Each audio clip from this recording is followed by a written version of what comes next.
કચ્છ જિલ્લાના 281 ગામના કુલ 910 તળાવોના બ્યુટિફિકેશનની કામગીરી પૂર્ણ કરવામાં આવી છે। કલેક્ટર આનંદ પટેલના માર્ગદર્શનમાં મહેસૂલી તંત્રની ઝુંબેશરૂપ કામગીરી કરવામાં આવી છે।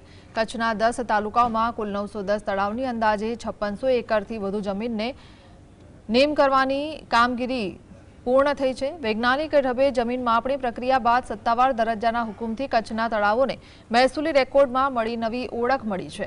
માત્ર 3 મહિના જેટલા ટૂંકા ગાળામાં વૈજ્ઞાનિક ઢબે માપણી, ફિલ્ડ વિઝિટ સહિતની રેવન્યુ પ્રક્રિયાઓને પૂર્ણ કરીને તળાવોને સત્તાવાર દરજ્જો અપાયો છે।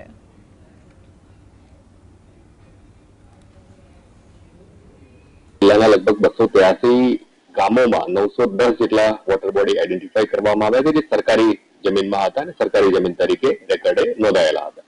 આ તમામને આપણે માપણી સહિતની કામગીરી પૂર્ણ કરી અને તળાવ તરીકે નિમ કર્યા છે। તળાવ તરીકે નિમ કરવાના કારણે અમેથી ગુજરાત સરકાર, રાજ્ય સરકાર, આપણી કેન્દ્ર સરકાર અને જે જુદા જુદા આપણા સામાજિક અને સ્વૈચ્છિક સંગઠનો છે કે જે પણ જળ સંચયના ક્ષેત્રે ખૂબ સારું કામ કરે છે, તો આ તળાવોમાં આપણે ખૂબ સારા પ્રમાણમાં જળ સંચયના કામો હવે પછી આપણે કરી શકીશું।